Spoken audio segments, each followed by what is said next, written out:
Bienvenue sur Mobility TV pour parler distribution automobile. Le secteur est en pleine transformation et en pleine concentration. On va en parler avec les meilleurs observateurs du secteur. D'abord Thibaut Franck, bonjour. Bonjour. Vous êtes éditorialiste à l'Argus. L'Argus qui publie un hors-série tout à fait remarquable qui est consacré au top 100 des 100 donc distributeurs français les plus gros, et on verra que les plus gros sont de plus en plus gros.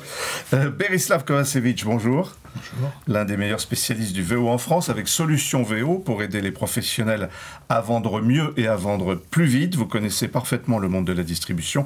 Et puis Christophe Morel, qu'on est heureux d'accueillir. Bonjour. Bonjour. Président des concessionnaires VP, véhicules particuliers, donc au CNPA.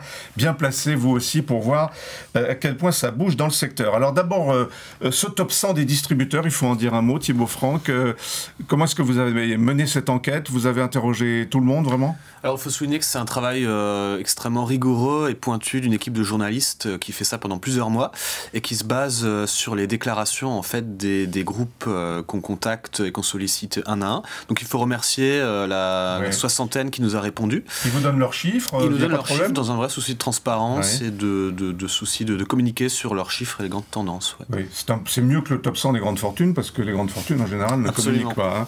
Mais vous, il n'y a pas eu de problème. Alors le constat, parce que c'est ça qui nous importe, pour résumer, hein, on a 10 groupes en France qui concentrent 14,5% du marché, c'est ça? Absolument. Et ces groupes représentent à eux 10 14 milliards d'euros de chiffre d'affaires, donc c'est à peu près l'équivalent de l'industrie de l'armement, enfin des exportations de l'industrie d'armement en France, et oui, à peu près une vente de VN sur 6 en France, donc excusez du peu. C'est vrai qu'on ne le sait pas ou on ne le sent pas quand on va acheter une voiture chez un concessionnaire. Christophe Morel, cette concentration, c'est pas d'aujourd'hui, hein, ça c'est amorcé il y a déjà pas mal d'années. Absolument, on a quand même, il y a des événements finalement qui ont eu lieu dans les 18 dernières années qui ont accéléré le mouvement. Les premiers sont déjà le changement de réglementation européenne en 2002. Ce sont 2002 et 2013 qui ont été assez anxiogènes sur la profession et qui ont fait que des concessionnaires, généralement issus d'un capital familial, si vous voulez, ou d'entreprises familiales, ont décidé à ce moment-là, compte tenu des changements qui s'annonçaient... Parce que ça allait mal, hein. C'était anxiogène, donc c'était le moment de partir. Si l'heure de la retraite est pas très éloignée, donc il y avait une volonté de céder compte tenu des changements. Le deuxième facteur que je ciblerai, c'est qu'il y a eu des crises, 2007 et 2011. Rappelez-vous, des marchés qui s'écroulent, des défaillances d'entreprises, et là, effectivement, les constructeurs aussi ont aménagé une réorganisation des réseaux pour faire en sorte que certains cèdent et d'autres prennent la place. Donc ça, ce sont deux facteurs de concentration, finalement, sur 18 ans qui ont accéléré pas mal les choses.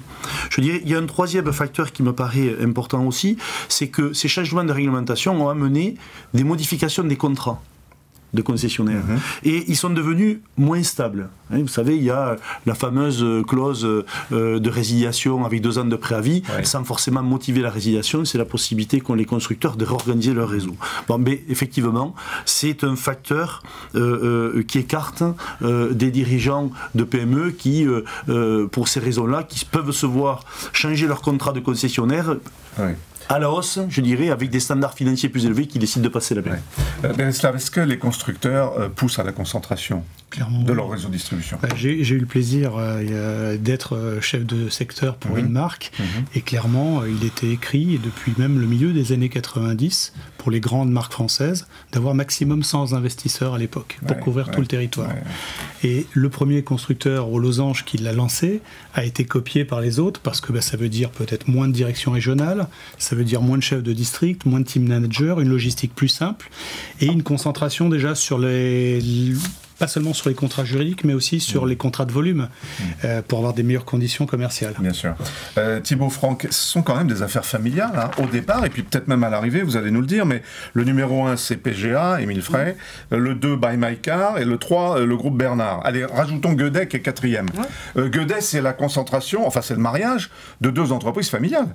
Oui, absolument. Mais ces entreprises familiales, elles ont le souci aussi d'évoluer vers des structures de type grosse PME en s'inspirant des méthodes de management des grandes entreprises, notamment en ce qui touche à la rationalisation des moyens et à la mutualisation des effectifs. Je pense notamment à Ronan Chabot, donc président de RCM, qui a fondé sa propre école, en fait, école de formation de vendeurs et collaborateurs avec un gros service RH. Et c'est une manière pour les groupes de se concentrer, c'est une manière de mutualiser les ressources et d'optimiser l'utilisation de leurs ressources. À ce titre, il y a seulement 15 ans, même PGA n'avait pas de RH, c'est ça, pas de service informatique.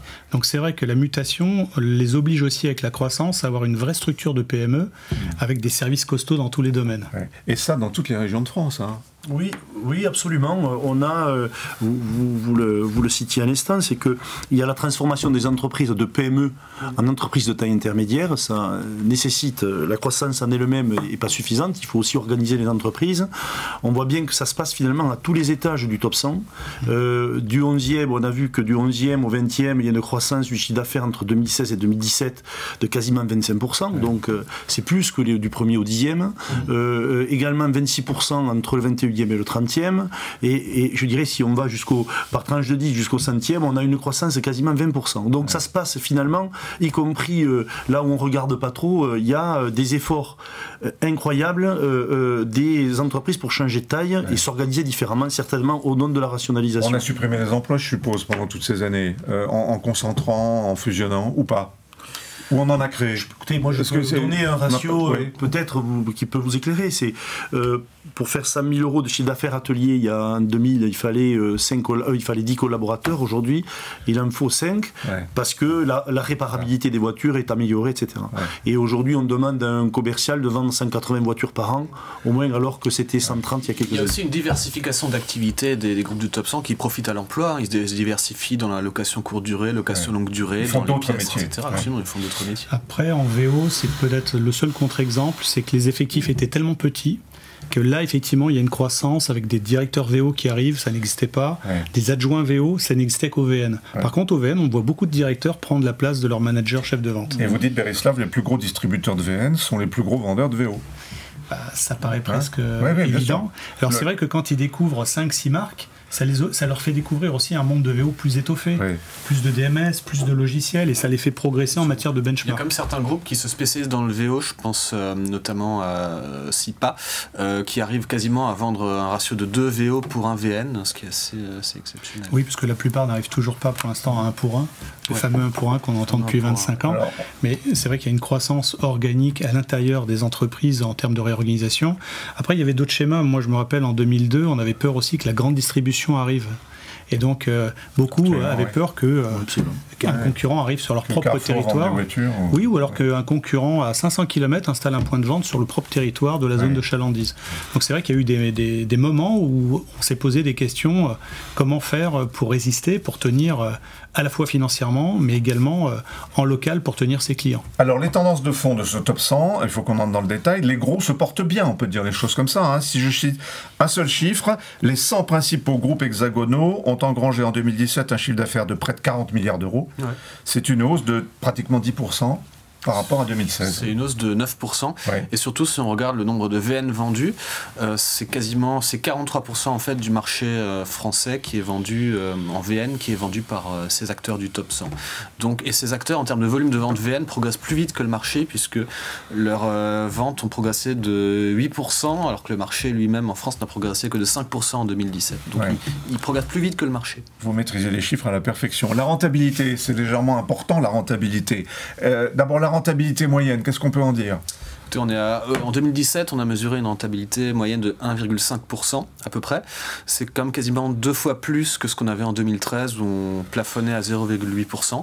Christophe Morel, est-ce qu'on peut dire, je vais revenir vers vous, est-ce qu'on peut dire qu'on gagne quand même maintenant vraiment de l'argent en vendant des voitures ? Alors, écoutez, je serais tenté de vous dire pas assez, mais compte tenu des investissements qu'il faut réaliser, je crois que 1% de chiffre d'affaires ou 1,5%, c'est pas suffisant. C'est pas suffisant, mais on est dans un système qui ne génère pas beaucoup de marge. En fait, ce sont des organisations industrielles quasiment, mais avec pas des marges d'industriels. Mais pendant des années, on a entendu dire on ne gagne plus d'argent en vendant des voitures, il faut qu'on vende des choses à côté. C'est pour ça qu'aujourd'hui, il faut croître. Il faut croître parce qu'effectivement, on fait de la masse, on fait du résultat en masse. Si on change de taille, effectivement, on a des tailles critiques. Disparité en termes de rentabilité, surtout pour les marques premium qui arrivent à des taux de rentabilité bien supérieurs aux marques généralistes. Quand quand on vend une Mercedes ou une Audi, on gagne plus d'argent que quand on vend une Clio ou une 208. Pas forcément, Jean-François. À l'unité. Non, on peut avoir des surprises. D'ailleurs, dans toutes les marques, et les groupes le découvrent quand ils deviennent multimarques. On a des rentabilités avec les mêmes politiques commerciales qui vont de -1 à +4 dans tous les réseaux, dans toutes les régions de France, quelle que soit la taille des concessions. En fait, ce qu'ils cherchent, c'est déjà à resserrer déjà des aspects logistiques, administratifs et financiers. Ça, c'est la première étape où là, il y a un petit gain de productivité. Mais ça génère du 0,2, 0,3. Après, le deuxième gain, c'est des montages juridiques avec des holdings, des SCI, des SCP, qui permettent un petit peu de contrebalancer le compte d'exploitation qui est trop court. Alors vous parlez de SCP, est-ce que tous ces groupes, je parle des 10 gros là, par exemple, ou des 100 plus gros, allez, est-ce qu'ils sont tous propriétaires de leur concession, est-ce qu'ils sont propriétaires, locataires, est-ce que la part de l'immobilier... Je passe cette information. Dites. Allez-y. Par contre, ce qui est certain, c'est que là où le foncier est le plus cher, en l'occurrence les centres-villes, c'est très souvent les filiales de constructeurs qui prennent en charge ces points de distribution, parce que du fait du prix de l'immobilier, les distributeurs indépendants n'arrivent pas à être rentables. Moi, je rajouterais que les concessionnaires généralement sont propriétaires de leur immobilier pour déjà un objectif clair, c'est que régulièrement il faut faire des aménagements, des réaménagements, et il vaut mieux le faire quand on est propriétaire de l'immobilier plutôt que quand on ne l'est pas. Et je reviens tout à l'heure à la rentabilité. C'est la course à la rentabilité aujourd'hui. Il faut gagner plus, alors pas forcément en pourcentage, comme on le voyait, mais en masse, donc il faut changer de taille. Et ça permet de suivre, je dirais, le besoin en investissement, les investissements qu'il y a réalisés pour se mettre au niveau des standards de marque qui sont upgradés. Donc oui, il faut aujourd'hui il faut 20% sur total bilan de fonds propres. Oui, il faut régulièrement refaire sa concession pour qu'elle soit attractive. Oui, il faut la digitaliser. Oui, ça ce sont des investissements. Vous ne pouvez pas le faire et être crédible avec notamment le système bancaire pour suivre. Mais on n'est pas trop gros là quand on pense à ces grandes cathédrales qu'on voit aux sorties des villes, que ce soit en région parisienne ou en province, où on a des milliers et des milliers de voitures avec des bâtiments gigantesques, etc. Détrompez-vous, c'est en train de se réformer très vite. Aujourd'hui, les concessionnaires, on le voit nous, donc au CNPA, nous s'expriment et nous disent mais moi je vais réduire mes mètres carrés, je vais optimiser effectivement mes installations, je vais pouvoir mettre une marque supplémentaire dans un immobilier déjà existant. Donc c'est vraiment exploiter au mieux, je dirais mètre carré par mètre carré, pour pouvoir être plus efficace financièrement. Encore un mot de la rentabilité, de 0,5 à 5%, on est bien d'accord, Thibaut Franck. Le champion, c'est le groupe Como qui a affiché un taux de profit de 5% en 2017 contre 3% en 2016. Mais le taux de profit moyen des 54 groupes, 1,52% du chiffre d'affaires. Oui. C'est inquiétant ou pas ? Ça reste fragile. On peut pas dire que ce soit... Il faut aussi rajouter un point, c'est que il y a dans le résultat des sociétés le CICE, qui va disparaître en 2019 et qui pèse en gros 0,4%, en tout cas de la masse salariale, qui pèse 0,4% des résultats. Dans ce 1,5, il y a 0,4 de CICE. Donc ça, c'est un des sujets que nous portons au CNPA pour faire en sorte qu'effectivement, on incite les gens à continuer à embaucher, vous voyez. Évidemment, il y a beaucoup d'opérations, évidemment, de croissance externe qui ont été faites et qui donnent ce résultat, on est bien d'accord.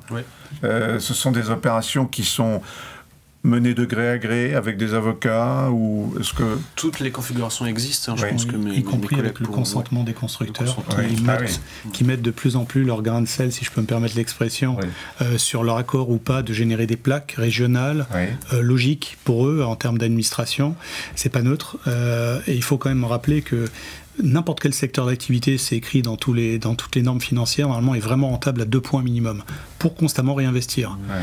Donc aujourd'hui, ça reste fragile, et la course à la taille, ça permet aussi, on le voit bien dans l'étude des équipes de l'Argus, de lisser un peu le risque des marques. Parce que quand vous avez 6-7 marques, en fonction des flux de produits, vous avez moins de risques que toutes les marques se cassent entre guillemets la figure. Tout le monde est multimarque là, dans ce top 100. Oui, effectivement. Quasiment la totalité du top 100 est multiconstructeur. En tout cas, c'est un mouvement qui est vraiment un mouvement de fond. Il n'y a pratiquement plus d'affaires où fait, monomarque, effectivement. Monomarque, il y en a pratiquement plus. Chiffre sous les yeux, en 1999, il y avait 61 groupes qui étaient monomarques, monoconstructeurs, dans le top 100. En 2017, ils ne sont plus que 19 monoconstructeurs. Et encore, quand ils sont monoconstructeurs, ils sont plurimarques en général, puis ça peut être Renault, Dacia, Nissan, etc.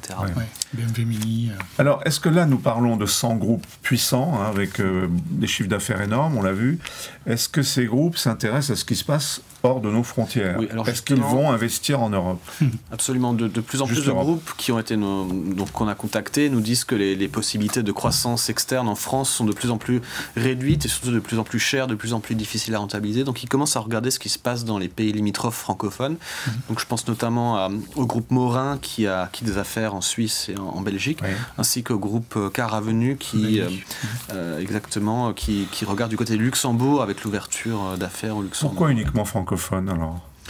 On ne peut pas aller investir en Italie ou en Espagne, par exemple? Il y a des groupes, effectivement, qui ont des projets dans les cartons. Ce n'est pas encore fait, mais il y a des projets dans ce sens. Il y a aussi des groupes européens qui vont s'intéresser à des affaires françaises. Voilà, alors justement, on peut en citer. Mais le groupe Frey, il est suisse, non? Oui, Frey est suisse. Il y a d'autres exemples de groupes européens qui sont... Vous en avez dans le top 100, là? Je ne sais pas, on pourrait citer par exemple le groupe Kloppenburg, qui était un groupe allemand qui avait des affaires BMW sur la Côte d'Azur. Je ne sais pas si c'est encore le cas, c'était un des précurseurs. Il les a plus, les 7 affaires françaises, il ne les a plus, c'est fini. Mais bon, c'est pour d'autres raisons. C'est pas évident déjà de changer de pays, de culture, c'est pas toujours les mêmes marchés. Et puis les anglo-saxons qui ont des monstres aussi bien aux États-Unis qu'en Angleterre, ils se sont déjà occupés depuis 20 ans et même avec de l'avance chez nous à se concentrer. Donc, vous avez des groupes Penske qui distribuent aux États-Unis 350 000 voitures, pas qu'aux États-Unis d'ailleurs, partout sur la planète, mais en Australie, qui sont présents en Australie, en Italie, en Grande-Bretagne, et qui peuvent aussi de même s'intéresser. Puis il y a 20 ans, Alex, ça existait, ça reviendra. Porsche Link était complètement mondial. Alors bien sûr, l'évolution des chiffres d'affaires est tout à fait spectaculaire. Hein. Si on prend les 5 premiers, là, le groupe Frey, plus 8%, on parle de 2017-2016, hein, plus 8%. Le deuxième du top 100, hein, le Buy My Car, 1,5 milliard d'euros de chiffre d'affaires, plus 46%. Oui, effectivement. Donc c'est la solution. C'est surtout de la croissance externe, c'est sûr. Et une capacité à redresser leurs affaires à une vitesse grand V. Oui, Chopard, qui est numéro 6, plus 30%. Et on pourrait en citer le groupe Chabot, plus 31% aussi d'évolution du chiffre d'affaires. On ira donc, ce mouvement va se poursuivre, Christian Morel? Écoutez, oui, avec un seul prérequis, c'est qu'il faut absolument faire son métier mieux demain qu'hier. Les exigences clients et constructeurs vont grandisantes et l'essentiel, c'est de faire un travail excellent. Et c'est la croissance, en tout cas, oui, mais en continuant à améliorer la relation client. Et c'est tout l'enjeu de la croissance rapide, c'est qu'il faut être capable de la digérer autant dans l'exploitation que financièrement. Je dirais que l'acheter, c'est presque le plus facile. Les faire bien fonctionner, c'est tout l'enjeu, en tout cas, qu'il y a demain. Ça paraît évident ce que j'ai dit, mais on a aussi des gens qui sortiront du top 100, et il y a aussi des concessionnaires qui abandonneront le métier ou qui feront de mauvaises affaires. Et dire, Christophe Morel, quand on disait il y a quelques années que l'Internet allait vider les concessions automobiles, que tout le monde allait acheter des voitures comme ça, en deux clics. Il faut jamais s'emballer. Voilà. C'est vrai. Ça faisait partie des facteurs anxiogènes. Non, mais la preuve est faite que là, on a tourné cette page-là. C'est-à-dire que l'Internet accompagnera l'acheteur. Ce que dit Christophe, c'est très vrai. Il y a quand même aussi un phénomène de papy-boom. On a beaucoup de dirigeants aujourd'hui qui sont proches de la retraite. Leurs enfants n'ont pas forcément envie de racheter, en tout cas d'avoir toutes les compétences exigées par les constructeurs. Et donc il y a aussi plein d'affaires, même de petite taille, des agents aujourd'hui sur le marché.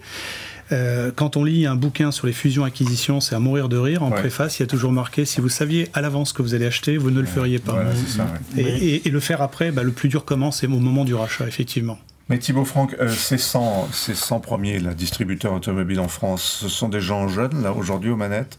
Là, tous ceux qu'on vient de décrire, les patrons. Pas tous. Pas tous. Il y a encore des baby-boomers, on va dire.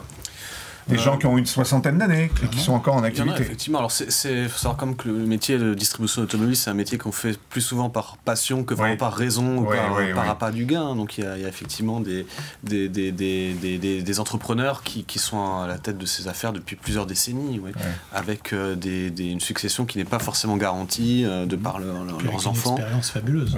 Et Bérislav, vous disiez, les 100, ils sont formidables, mais après, il y en a aussi d'excellents.